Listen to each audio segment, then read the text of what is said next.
to Home 411. This is Randall Winter with Randall Winter Construction, Jeff Softly with Softly Electric, Jeff Brown with NV Landscape, and Dale Hayes with Hayes Plumbing. And we're going to put Dale up on the mic in a second here, but we just saw a friend of ours, another expert in the field, Joel Moss from Paul Davis. He does and has been on this show.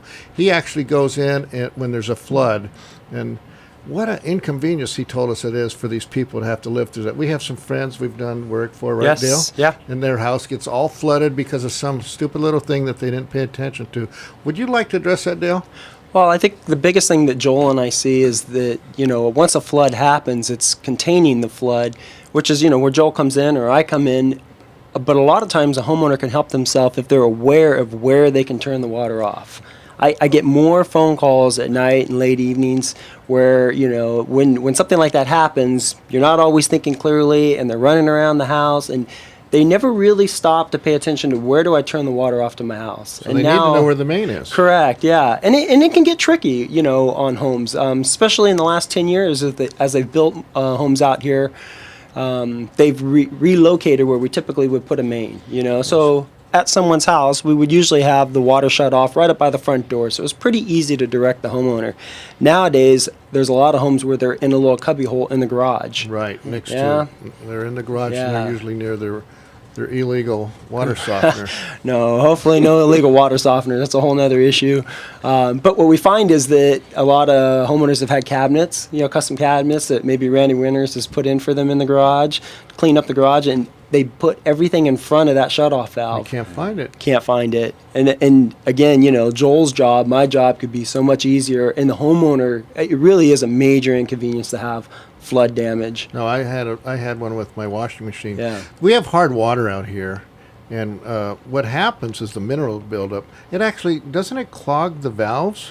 Yeah, well, the valves will seize up. So it is important to yearly just inspect that valve. Turn it on and off. If you've had a plumber out at your house working, more than likely he's operated that valve, but it needs to be operated on periodically. Okay. Well, I know Jeff Brown from NV Landscape's leaning forward because they're up against that main also, aren't you, Jeff? Well, we are. We're dealing with those valves. When we're working and installing irrigation systems, we do work off of that. Now, what we do to make it easier for the homeowner is that we put a separate shutoff in. That's very easy for them to get to. They may not have, like some of these shutoffs, they're in the bushes, they're hidden underground, they're all over the place. We try and put it someplace where it's accessible and they can see it. But one of the things that Dale said that I think is important for everyone is that you mentioned that the valves can seize. All your valves that you have, I always put down on our maintenance schedules that we leave with clients on here, is that yearly they should exercise their valves. Just open them and close them. That's all. That's a good tip. Yeah, there's a lot of tips coming out here at Home 411. I mean, Jeff, you had the one about pushing the GFIs every month, a little test switch. You guys are telling me we need to turn these valves on and off.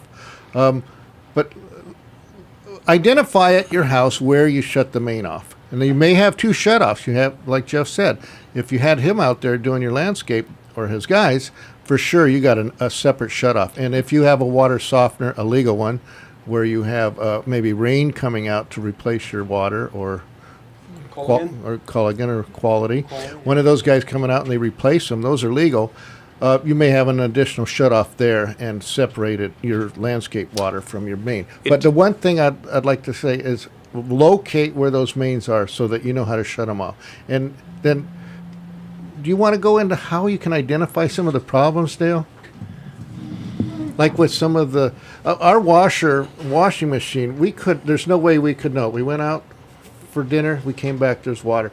It didn't stop running. Yeah, everything needs some type of maintenance. Washing machine hoses are the biggest issue, especially if you got the old rubber ones. We want to get a braided stainless steel hose in there. It still has a rubber core, but they're least likely to pop. I actually saw a documentary on 60 Minutes once, and that was the largest loss for insurance companies were washing machine hoses for water damage.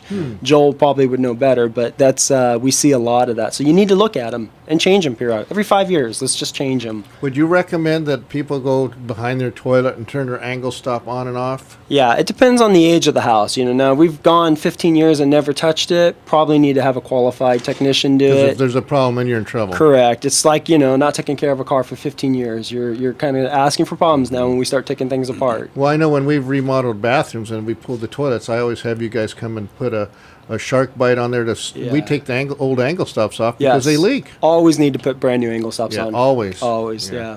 Now, do they work better if you use the kind of ball valves versus those For the- turning- for the screw main? type ones? Yeah. For the angle stops. It's all about quality. If you buy a good quality quarter turn valve, it'll work well. If you buy the $4 quarter turn valve, when you go to turn it off in a year, the handle's going to snap off. It's all in the construction. Yeah. And I think Jeff Brown was bringing up a little different point about rather than angle stops, you were referring to the main valve because that would be a ball valve that's only a quarter turn. Or as the a- toilet, same situation. yeah. on the Yeah, we do have new, what we call angle stops, or those stop valves at each fixture that are made out of a ball valve type construction now. They're much safer. They don't get as clogged as easily. Correct, yeah. And when you need them, they'll more likely work than, the old plastic stem with a washer behind it. So often you look at things about the quality of the components that you put in. The components, you may pay $1, $2, $3 more for a component, but it lasts and it's there when you need it. Right. All right, we're going to take a break. This is Randall Winter of Randall Winter Construction, Home 411's show, and Santa Cruz Hometown Station, AM 1220, KHTS. Softly